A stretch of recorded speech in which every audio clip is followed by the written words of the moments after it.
Hello, everybody. Scott Golden here with the World Class Championship Wrestling Review Series, and we are into May of 1986, May 10th, 1986. We have three matches on tap for today. Great Kabuki against four men: Jerry Allen, Steve Simpson, Mark Youngblood, and a returning Chris Adams, in one match in succession, managed by Michael Hayes. Odd that they put Adams here and then have him in another match. I don't quite understand that. Odd also that Jerry Allen is called as being from Hartford, Connecticut. I maybe haven't been paying attention to that before, but I found that amusing for some reason, caught my attention while I was watching this. Kabuki, obviously, with the benefit of Michael Hayes at ringside. Hayes tries to convince Chris Adams that he does not want to do this. Adams still wearing an eye patch from the Fireball incident with the late great Gino Hernandez several months back. Anyway, Kabuki goes after Youngblood early. Youngblood hits I guess flying forearm type maneuver and manages to back Kabuki up for the first several minutes of the contest. Drop kick by Youngblood. Youngblood not afraid to take a few shots here and there. And speaking of shots, hits Kabuki with a chop. Actually, Kabuki does a lot of selling for this to be a highlight match for him, or a showcase match for him. Mark Youngblood hits his first, or that I remember seeing anyway, gut wrench suplex, and that is a rather big deal also. Notice this match is 41 minutes instead of the normal 45-46, or this TV episode, 41 minutes instead of the 45-46. Just a notable thing there. Running boot to the face by Youngblood. Youngblood not that intimidated by any stretch of the imagination by Kabuki. Kabuki pulled out of the corner, and we have not seen Kabuki use the mist as much as he used to, so that's kind of an interesting development. A less misty Kabuki, anyway. Series of chops by Youngblood. Of course, Youngblood has had a good bit of success in the world-class area. Not necessarily championship level, but maybe one level below that. Anyway, Kabuki does come out of the corner with a kick and gets a victory there. We then move to Michael Hayes, prepping him for his, I guess, next continuation of the challenge, for lack of better terminology. It is Kabuki and Jerry Allen. Allen goes right to work on Kabuki. Big hip toss off the ropes and a vertical suplex, actually hanging style. Holds him there for a little while. Kabuki, again, doing more selling than one would think in a quartet of challengers, whatever have you.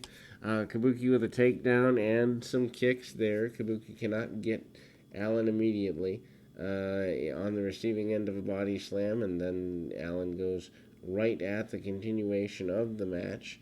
Allen, gets kind of caught up a little bit. Big kick and a inverted kick around by Kabuki. Kabuki manages the throttle choke and gets the pinfall, does Kabuki. Michael Hayes actually has to come in, pull him off with the throttle Tongan death grip type maneuver. Steve Simpson is the third man in the gauntlet, and that is quite surprising. Simpson, relative newcomer, has been around for a few months, but hasn't done anything major of note. But being given an opportunity here in, I believe this is Texas Stadium, and we kind of see that going for Kabuki. Kabuki been out there. All of this is supposed to happen within 15 minutes, oddly enough. 15-minute gauntlet. So it kind of does bury the talent that falls to Kabuki this quickly, unless they're heating Kabuki up for something major. Maybe Kabuki and Rude somewhere down the road. Who knows? Anyway, we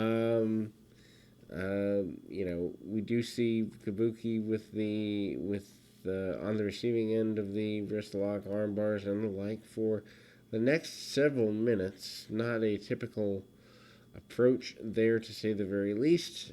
Shots by Kabuki to the top of the head, spinning back kick by Kabuki as well, and a shot under the chin with a chop by Kabuki. Kabuki is a guy who, takes a lot of punishment in this particular matchup and probably is going to be around for a little while. Big back body drop by Simpson.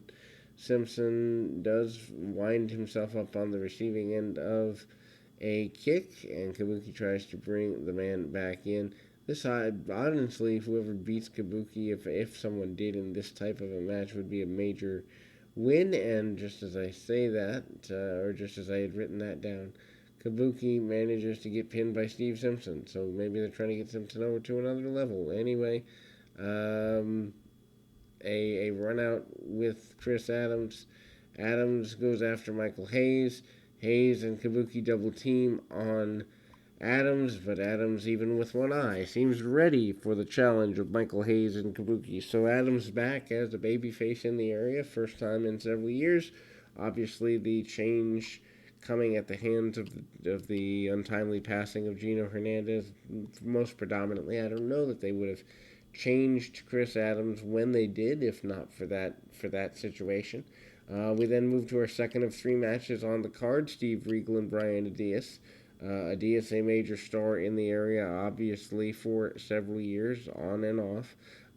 He, coming from Arlington, Texas, the local hometown boy. Regal, more the AWA, Minnesota style guy, and Adias manages to get hip toss, arm drag, and kind of pull him over. Obviously, he is the babyface in the area, being the local hometown hero and childhood friend of Kerry Von Erich. That story has been told several times. Interesting that he kind of still disappears from time to time, so maybe he's touring internationally or doing other things. Not really sure what that's about, but from what I understand, in doing some reading, he eventually does take a later role in late '86, early '87. That's more prominent. Anyway, Regal takes over with a poke to the eye and other cheating-like maneuvers during the second half of this particular matchup. Kind of trying to crank down on him a little bit. Adias able to come out the back door with it, but lands on the knees when Regal manages to bring the knees up on a splash. Adias not happy with this and casts Regal into the corner. Regal goes crawling across the ring, holding his back and feigning a major injury. Anyway, big suplex attempted and succeeded by Adias. Adias surprised when Regal comes out the back door on that. They're given a good bit of time here.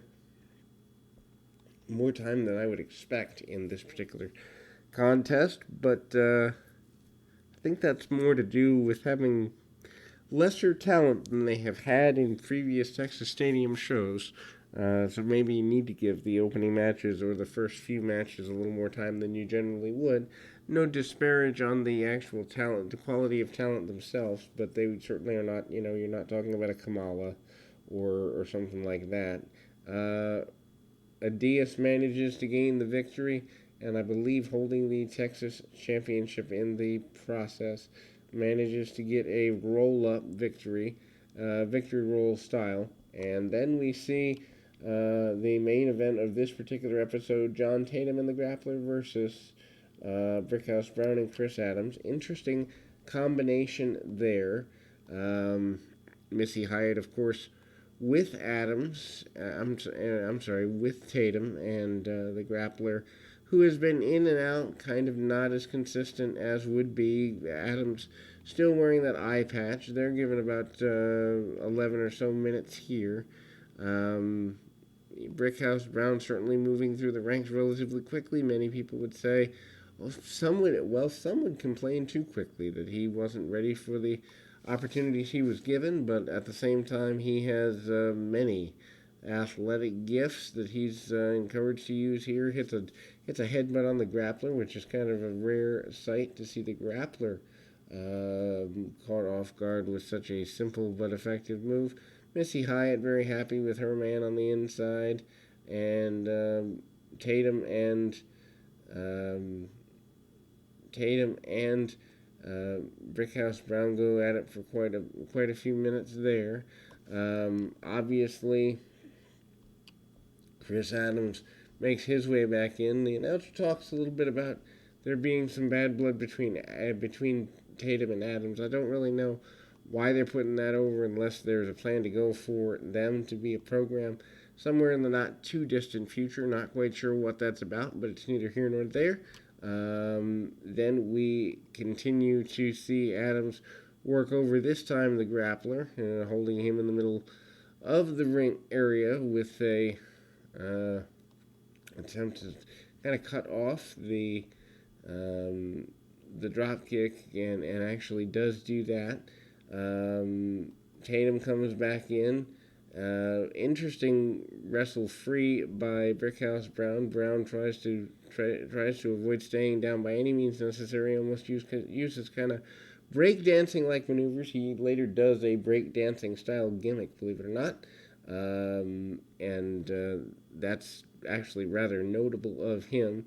The grappler not very concerned with the physical condition of Chris Adams, but goes up for a big back body drop, as does Tatum when Adams is cleaning house. The return of Chris Adams, very happy making for the fans at ringside, and a big kick by the grappler. Grappler tries to kind of cut things off, get things going back in the way for his team, and Tatum also manages a big punch, kind of a clothesline style punch. I mean, he certainly tries to get the most he can out of things.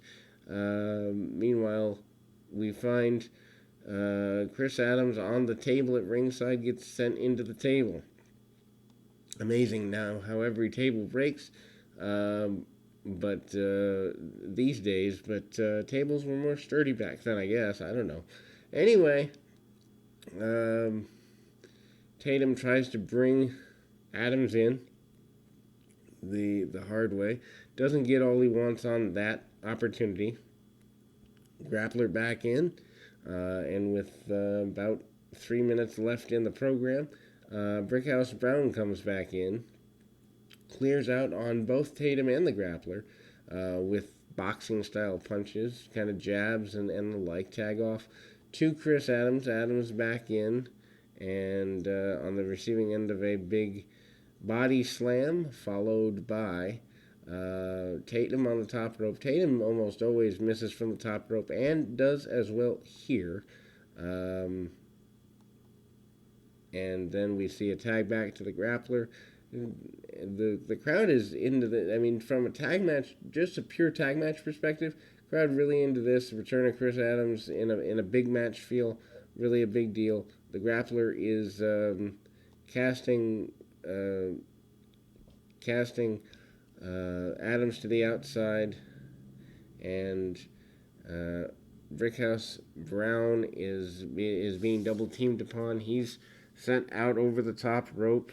Don't know that he's the legal man, so maybe that's an issue too. Meanwhile, the attempted double suplex on Chris Adams, and he does get that, or the heels do get that.